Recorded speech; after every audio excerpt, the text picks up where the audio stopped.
Hello and welcome to Bags of Action. My name is Pete and this is a 5-minute Bags of Action review of The Bouncer / Lukas from 2018. A nightclub bouncer in his 50s who takes punches, literally and figuratively, struggles to raise his 8-year-old daughter. This movie is directed by Julien Leclerc, who also did The Assault and Earth and Blood, and it's written by the director and also Jeremy Guise, who also wrote Rebels and The Sound of Philadelphia. Lukas, the bouncer in the title, is played by Jean-Claude Van Damme, but if you think that means you already know what the tone of this film is like, you really need to think again. So, back as a teenager, I was a huge Van Damme film, and I watched all of his films, from Bloodsport and Kickboxer through to Death Warrant, and his cinema releases, Hard Target and Time Cop.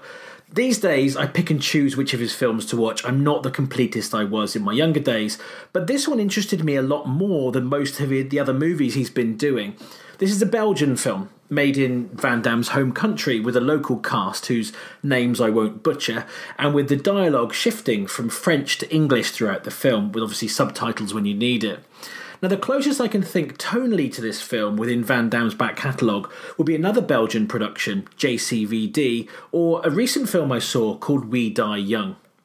Back in the day, you associated Van Damme with flying high kicks, doing the splits, flashing his bum, and training montages. And even the films I love, there was always a certain element of cheese to them. Now, in later years, he started to do films with more guns than fighting as he overcame some bad injuries. But in recent times, his roles have started to be, almost like extended cameos.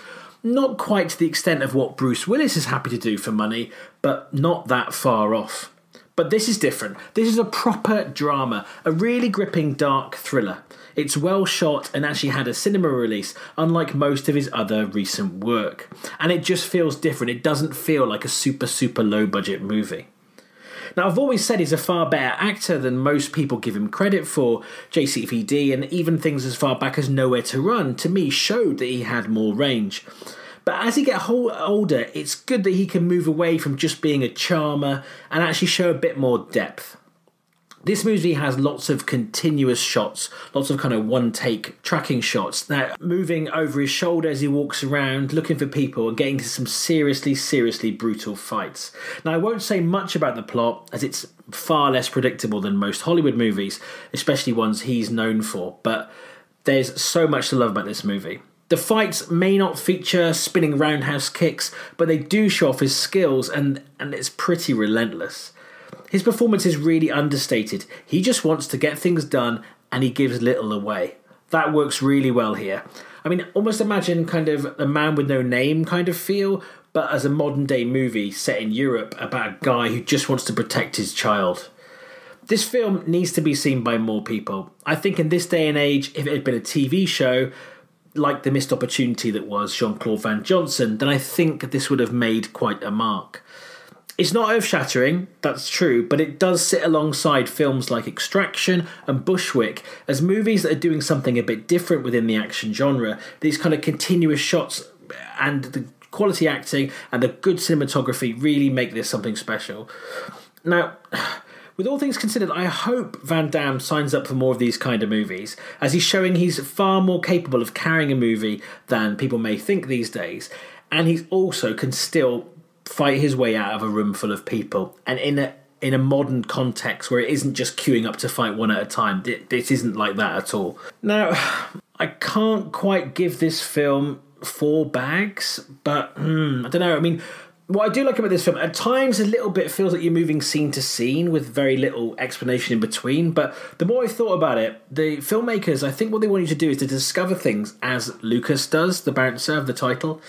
Say it's called The Bouncer in the UK and the Lukas in other countries.